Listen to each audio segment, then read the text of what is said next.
This bridge outside of Jerusalem doesn't seem very important, but under it stands one of the most exciting discoveries of the last few years in the Holy Land. An ancient temple dating back to the Iron Age and about the same size and similar in its shape to the first temple in Jerusalem. This is the only real temple that excavated in Judah, in Israel. And the unique thing is that this is a temple that was built during the time that, according to the Bible, Solomon built his temple, only 7 kilometers from here in Jerusalem. Exactly the same plan, exactly the same direction, east-west, nearly the same size. We are short in 3 meters than the temple in Jerusalem, according to the Bible. And this temple continued to exist during all the first temple period of Jerusalem. We don't know until when, but at least for 400 or 500 years, with some layers and changes that occurred during the hundreds of years of the existence of Judah as a kingdom. Researchers found an altar in 2012, which opened the gate to much more extended excavations, although the site has been excavated from the early 1990s due to the development of Highway 1, linking Jerusalem with Tel Aviv. The area is associated with biblical Motzah, mentioned in the book of Joshua as one of the cities of the tribe of Benjamin. But this temple is not mentioned in the Bible at all, a fact that may shed light on the history of the Israelites in the Iron Age. You know, we always say history is written by winners, and so that's the agenda they wanted to show.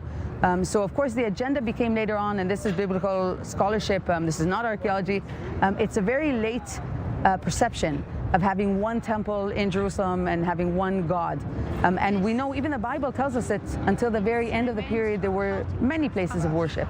So finding the temple here is wonderful, because this temple and the temple in Jerusalem, according to the biblical text, were built according to the same plan, and they have the same motifs, and they were serving the same area of population. And so I think this is the closest we'll ever get to digging the temple in Jerusalem, because that temple is archaeologically non-existent. We can never go and dig there. We can never find it. Dozens of volunteer students from Israel and abroad took part in this excavation.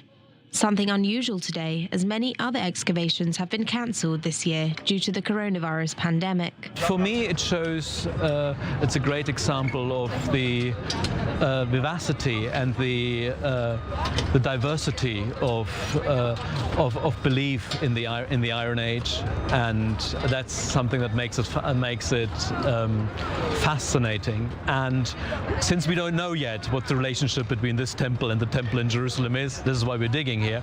We can only speculate. So I assume, I mean, if you ask me, I would say the Jerusalemites wouldn't have a problem with the temple here, because they think urban, and these people here are probably more of a rural area. So I would call this a major rural agricultural sanctuary. In many cases, archaeological sites are being covered after the excavated. And although this one stands near a construction area, the team hopes it will be preserved and open to the public. One of the most interesting plans for this site is to develop a virtual reality tour here, where visitors will return to the Iron Age and visit the temple. The visitors will be able to experience the site in a full capacity. Usually when we go to an archaeological site, the items are laying in the museum and the architecture in the site stays bare. This is something that makes it harder for the visitors to understand the site. So I'm planning to do a digital reconstruction of this place, so we will be able to see the tools and items like pottery, candles and statues which were used in this temple, so people can understand how it was used here. What was the purpose of this temple? How was it used by the Israelites? And what was the connection between it and the Jerusalem temple? Many questions still waiting for answers. Despite the coronavirus pandemic and the huge fire which took place not far from here, excavators are still working full throttle. For them, whatever happened elsewhere in the area, the rest is just water under the bridge.